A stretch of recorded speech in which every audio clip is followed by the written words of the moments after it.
भाई हम कथा बता रहे थे। अब घर में तो पूछेंगे कि भाई भागवत में गए थे क्या सुने, और आप भी वो भक्त जैसे यदि बोल दिए कि पंडित जी ने बताया कि आइए बैठिए जाइए।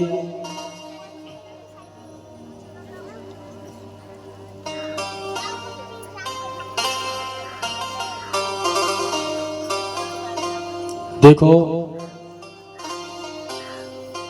कथा सुनने का सार जो हम सुन रहे हैं, सुन के निकालना नहीं है, उसको हमें अपने हृदय में धारण करना है, अपने हृदय में धारण करना है। आगे चल के हम किसी को उसके बारे में बता भी तो सके।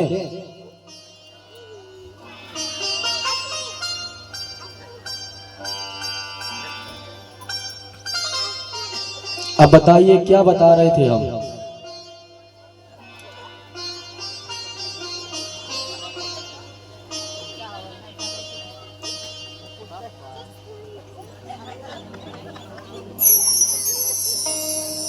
क्या कौन सा रस प्राप्त हो गया? बोलिए विश्वनाथ भगवान की जय हो। देखो, ऋषभदेव की कथा चल रही थी। उनके 100 पुत्र हुए, सबसे बड़े का नाम है भरत जी। पिताजी ने बहुत सुंदर उपदेश दिया। पिताजी ने कहा कि बेटा जीवन क्यों मिला है। बच्चे कहने लगे खाने पीने के लिए। पिताजी ने कहा ना, सत्कर्म के लिए जीवन मिला है ना। अच्छा कर्म करना चाहिए। प्रातः काल उठो, स्नान ध्यान, बंदन करने के बाद भगवान की पूजन करो, संध्या इत्यादि करो।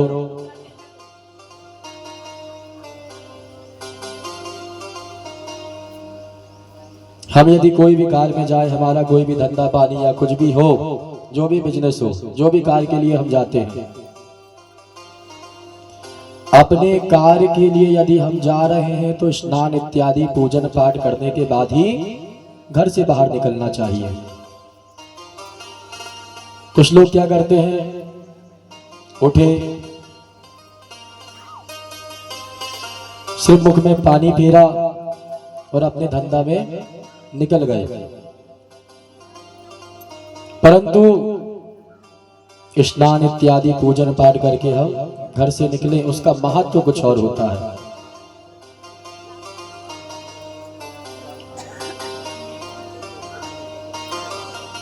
अभी दादाजी ने सभी को गायत्री मंत्र के बारे में बताया। गायत्री देवी ब्राह्मणों की वेद माता कहलाती हैं। उनका प्रताप बहुत तेज। यदि आपने गायत्री मंत्र सिद्ध कर लिया, किसी को कुछ हो गया हो, किसी को कुछ बीमारी हो, कुछ भी हो, यदि उस मंत्र को हाथ में जल लेकर के, मंत्र को पढ़ के, जल को अभिमंत्रित करके यदि वो जल उसे दे दिया जाए, तो जो भी रोग हो, किसी भी प्रकार की समस्या हो, वो बाधाएं जो है दूर हो जाती है।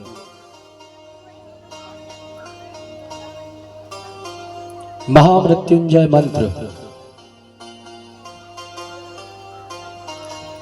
कोई कितना भी बीमार क्यों ना हो, ठीक ना हो रहा हो, उसके लिए महामृत्युंजय 1.25 लाख जप करा दो। सैया में लेटा हुआ आदमी भी उठ करके बैठ जाता है। ये मंत्र का प्रभाव है।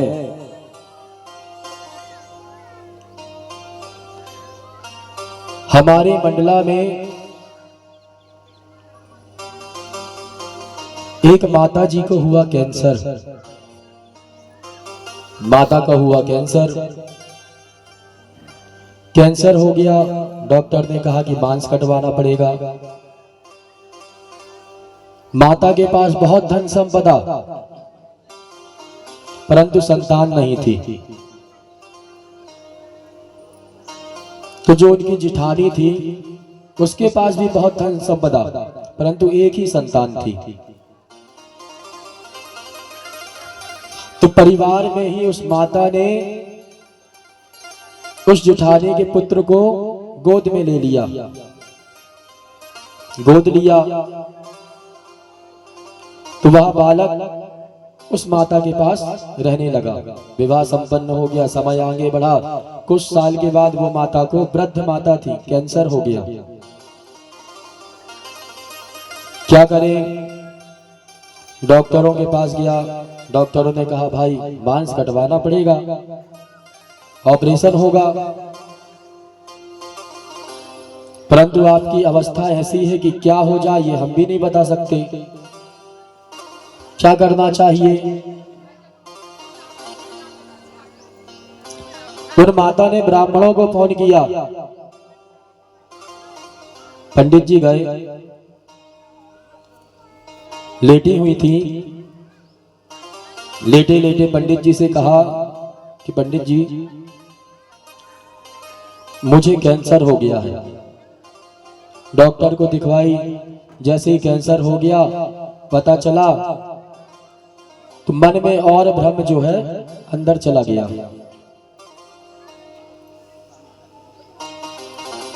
नली लग गई, नाक में नली लगी हुई थी, लेटी हुई थी माता। पंडित जी गए, कहने लगे कोई बात नहीं, आप तो। पंडित जी ने भी नहीं बताया। उस माता ने स्वयं कहा कि महामृत्युंजय का जाप कर दो मेरे लिए। कहा ठीक है। माता कहने लगी कल मुझे हॉस्पिटल जाना है, कल मेरा मांस कटना है, ऑपरेशन होना है, परंतु चली तो जाऊंगी, परंतु वहां से आऊं इसके बारे में नहीं कह सकती। मैं आऊं अथवा ना आऊं, आप तो जप कर देना मेरा। कहा ठीक है। उन्होंने कहा कोई बात नहीं, किसी भी प्रकार की चिंता मत करो, सब ठीक हो जाएगा। पहले से ही यह सब कहकर के आधा जो उनके अंदर का रोग था वो तो दूर हो गया। किसी भी प्रकार की चिंता नहीं करना, जैसे आप जाओगे वैसे ही लौट के आ जाओगे। हमें विश्वास था उस परमात्मा के लिए, क्योंकि काम उसी का था, हम लोग तो माध्यम थे, साधना उसका काम था। 5 ब्राह्मण बैठे हुए थे, सभी ने कहा कोई दिक्कत नहीं, संकल्प ले लो। माता के हाथ में जल दे दिया, दूर्वा, सुपारी, पान का पत्ता, कुछ दक्षिणा लेकर के संकल्प करा दिए। हमने कहा 3 बार विष्णु विष्णु कहो, नाम गोत्र का नाम, सर्व रोग निवारण के लिए उनके लिए महामृत्युंजय का जप प्रारंभ हो गया। सिर्फ संकल्प बस लिए थे, संकल्प लेने से ही आधा काम सिद्ध हो गया। माता गई हॉस्पिटल, बता के गई थी कि कल आऊंगी कि नहीं आऊंगी, परंतु जब लौट के आई तो नली वगैरह सब निकल गई, आगे आराम कर रही थी। जल्दी से जल्दी करना था, संकल्प लिए, तत्काल जप चालू कर लिए। 9 दिवसीय सोमवार से सोमवार का जप था, 1.25 लाख का 8 दिवसीय का कार्यक्रम था। सोमवार से सोमवार का दिन हमने लिया था। और सबसे बड़ी बात यह थी कि कार्यक्रम कब हुआ था कि उसके बीच में शिवरात्रि भी बीच में ही पड़ी थी। तो हम लोग क्या करते, उन्होंने कहा पूजन में तो बैठ नहीं सकती, बेटा बहू से कहा, बेटा बहू ने कहा कि हम भी नहीं बैठ पाएंगे। हम लोगों ने कहा क्या करना चाहिए, 5 ब्राह्मणों में से एक ब्राह्मण को तो यजमान बना के बिठा दिए। पूजन प्रारंभ करे, रोज रुद्राभिषेक होता, रुद्राभिषेक होता, उसका जो जल होता एक बेलपत्र ले जाकर के उस माता को पिलाते और एक बेलपत्र देते। हम बोले बिल्कुल चिंता मत करना, सब ठीक हो जाएगा। पहला दिन हुआ, दूसरा दिन हुआ, तीसरे दिन हुआ, चौथा दिन हुआ, माता पूजन में आने लगी, पूजन के कक्ष में। हमने और मनोबल बढ़ा दिया, बिल्कुल चिंता नहीं करना, सब समाप्त हो जाएगा। अष्टम दिवस आया, अष्टम दिवस आया, माता का मनोबल इतना बढ़ गया कि निरंतर 4 घंटे यज्ञ में बैठी, कन्या भोजन अपने हाथों से कराया, कन्या भोजन हाथों से कराया, सभी ब्राह्मणों को इच्छा के अनुसार दान दिया, सभी को प्रणाम किया। पंडित जी लोग भी सभी स्वस्ति कह करके, चावल छोड़ करके सभी नमस्कार किए। सभी ने कहा कि कोई दिक्कत नहीं होगी। जब उनको पता था कि मुझे कैंसर हो गया, मेरी मृत्यु होने वाली है, धन संपदा इतना है कि कौन खाएगा, दूसरों के गोद मिली है, तो उन्होंने सब धन संपदा का द्वार ब्राह्मणों के लिए खोल दिया कि पंडित जी खाओ, जितना लगे, जो चाहिए वो मैं दूंगी, सब मिलेगा आपको। पंडित जी भी कहा, तेल में जहां पूरी सिकती थी, पंडित जी घी में सेकने लगे, कोई दिक्कत नहीं, खाओ।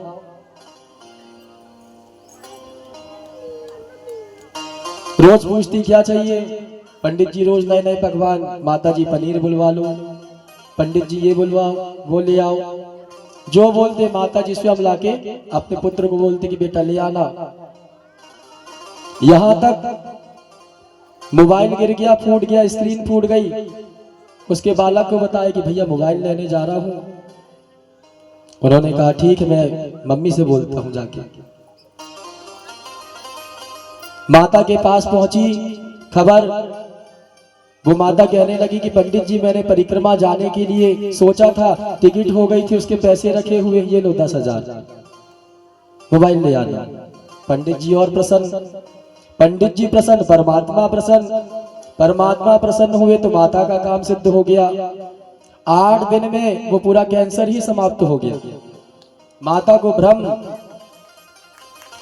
भ्रम हुआ कि ठीक हुआ है कि नहीं। डॉक्टर के पास गई, जिस डॉक्टर ने उसको बताया था कि तुम्हारे गले में कैंसर है, उसने फिर से उनका इलाज किया, मशीन में डाल दिया, फिर से पूरी बॉडी को स्कैन किया, जैसे रिपोर्ट देखा कैंसर नहीं निकला, डॉक्टर को भी विश्वास नहीं, फिर से दोबारा डाल दिया शरीर को, दूसरी बार रिपोर्ट देखा, फिर भी कैंसर नहीं। उस माता से कहने लगा, मैंने स्वयं देखा था कि आपके गले में कैंसर है और मैंने ही बताया था कि मांस कटवाना है, परंतु कुछ आ ही नहीं रहा। माता को प्रसन्नता हुई, माता को विश्वास नहीं हुआ। अधिक धन संपदा वाली माता थी, कहने लगी मैं और बड़ी डॉक्टर के पास जाऊंगी। अपने बालक से कहने लगी, बालक ने कार में बिठाला, बॉम्बे ले गया, बॉम्बे में इलाज कराया। बॉम्बे के डॉक्टर ने कहा कि किसी भी प्रकार की चिंता नहीं है, आप तो भ्रमित हो, फालतू घूम रही हो, परेशान हो। 5 साल की बात हो गई, आज वह माता आज भी जीवित है और आज भी हम उसके यहाँ जाते हैं तो बड़ा आदर सम्मान करती है। 1 साल महामृत्युंजय कराई, फिर से दूसरे साल कराने लगी। अब यह नियम बना ली कि मुझे हर साल करना है।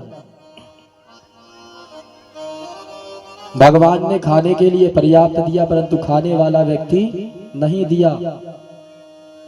क्या करती, जिस पुत्र को गोद ली थी, धन संपदा इतनी थी कि उसकी 10 पीढ़ी खा लेगी, इतनी धन संपदा थी और है।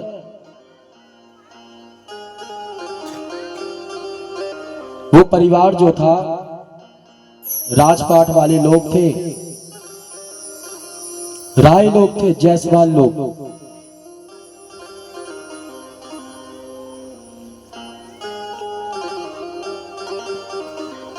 बोली विश्वनाथ भगवान की जय हो।